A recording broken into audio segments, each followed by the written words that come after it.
But King Charles should have been wise to what Prince Harry was always going to do. Prince William was right. I was right. Those witches in the mainstream media like Camilla Tominey were completely wrong. Because within just days of that face-to-face, Prince Harry has given a sick and egregious and completely false new interview with the hard-left UK newspaper, which admits itself that it hates the monarchy, and within it, Prince Harry stands by his slurs, his smears, his downright lies against the royal family, against the Queen, against Catherine, the What you're about to hear is not just royal gossip, it's a full-blown crisis inside the House of Windsor. For months, whispers of a fragile peace deal circled behind closed palace doors. A deal that could have finally ended years of bitterness between Prince Harry, Meghan Markle, and the royal family. A deal that promised reconciliation, healing, and a path forward. But in a single interview, just 6 words spoken to. The Guardian. My conscience is clear.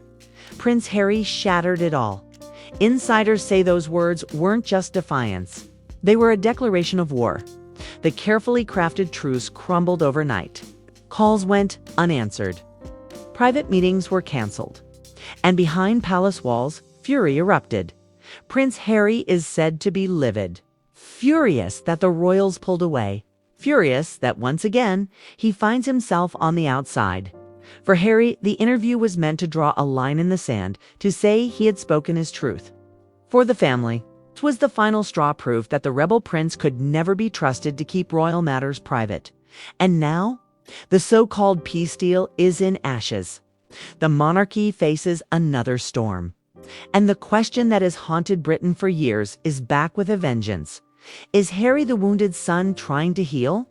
Or the rebel prince determined to burn the bridges forever? Stay tuned, because this collapse is bigger, nastier, and more dangerous than anyone expected. For months, the world believed a fragile peace was within reach. Behind palace walls, advisors whispered about secret talks, backroom phone calls, and private dinners meant to mend the gaping rift between Prince Harry and the royal family. After years of explosive interviews, a tele-memoir, and brutal accusations, it looked like reconciliation was finally on the horizon. But then came the interview, when Harry sat down with The Guardian. Many expected another restrained attempt at rebuilding trust. Instead, what came out was a headline that ricocheted across the world. My conscience is clear. 6 words, but to the palace. They carried the weight of betrayal. Inside Buckingham Palace, the reaction was swift. Courtiers reportedly froze in disbelief, reading the line again and again. Advisors whispered that the Queen's legacy was being trampled. King Charles, already under pressure to project stability in the early days of his reign, was said to be incandescent with anger. Prince William, sources claimed, felt this statement was a direct dagger aimed at him, as if Harry was absolving himself of guilt while shifting the blame squarely onto his brother. Behind the scenes, the so-called peace deal had been a delicate dance. Negotiators had floated the idea of Harry and Meghan returning for select royal events, possibly even collaborating on charitable projects to show unity. For the family, it was about optics, stability, and restoring the monarchy's bruised reputation. For Harry, it was about acknowledgement, accountability, and the chance to reclaim some sense of belonging. But The Guardian. Interviews shattered the fragile foundation. My conscience is clear, read like final judgment. To the family, it suggested Harry felt no remorse, no need to apologize, no willingness to compromise. The palace viewed it as a closing of the door, a refusal to take responsibility for the pain his revelations had caused. From that moment, everything unraveled. Scheduled private meetings were abruptly canceled. Invitations were rescinded. Calls went unanswered. Insiders described the collapse as swift and brutal, like watching glass shatter in slow motion. For Harry, the fury was personal. Sources close to him claim he was blindsided by the backlash. He had spoken those words to convey closure, to signal that he had told his truth and could move forward. Instead, they were read as arrogance, as defiance. It's one last twist of the knife into the monarchy's side. And it wasn't just the royals. The press seized on the fallout with ravenous energy. Headlines screamed of betrayal, broken trust, and the end of reconciliation. Royal experts appeared on morning television, dissecting Harry's words like a confession in a political trial. Some accused him of arrogance. Others suggested he had been pushed into the statement by Meghan, determined to keep the couple's narrative of independence alive. Meanwhile, Harry stewed. His fury, insiders say, wasn't just at the royal family. It was at the media, the spin, and the endless cycle of interpretation that twisted every word he spoke. To him, "My conscience is clear" was not defiance, but liberation. Yet, once again, the message had backfired.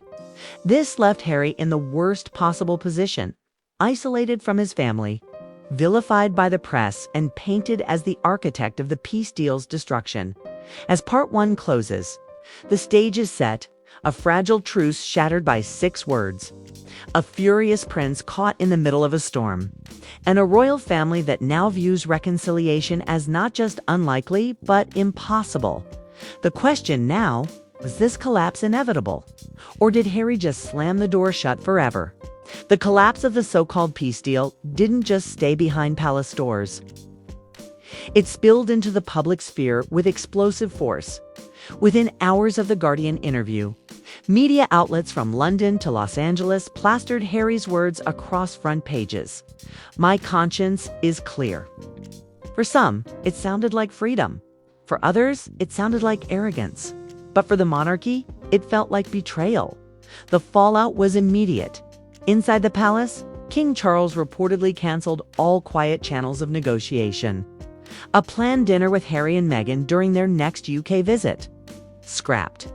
The idea of collaborating on charity appearances, gone. Courtiers whispered to journalists that the bridge has been burned for good. Prince William's reaction was said to be the most visceral. Sources close to him claimed he fumed in private, clear conscience. "Does he think I carry the guilt?" To William, Harry's words weren't just careless. They implied blame. They painted him as the villain in a story that was still raw with grief, especially after the loss of their mother and grandmother. And yet Harry himself wasn't backing down. Friends of the Duke told reporters he was angry and frustrated at how his statement had been twisted. To him, it was a declaration of closure, not condemnation. But once the tabloids spun it, the nuance was gone. The streets echoed the division. Outside Buckingham Palace, small groups of royal supporters gathered with signs that read, "Harry out forever," across the pond in California. Fans of Harry and Meghan defended him on social media, tweeting, "Clear conscience means he's healed. Not guilty." The hashtags #TeamHarry and #betrayal trended side by side. Then came the media storm. Television debates framed the collapse as the monarchy's greatest crisis since Diana's death. Commentators accused Harry of being addicted to drama, while others accused the palace of punishing him for speaking his truth. Leaked reports suggested senior royals had considered a carefully worded joint statement, but scrapped it when Charles and William decided Harry isn't ready to come home. Amid this firestorm, Meghan remained silent, at least publicly. But insiders whispered she urged Harry to stand tall and let them show their true colors. Critics pounced on this narrative, accusing Meghan of fueling Harry's defiance. Supporters argued she was simply reminding her husband to protect his peace. Harry's fury deepened. He watched as the deal he had hoped for, the possibility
Inside the palace, King Charles faced an impossible choice: extend a hand to his son and risk looking weak, or hold firm and risk looking cold.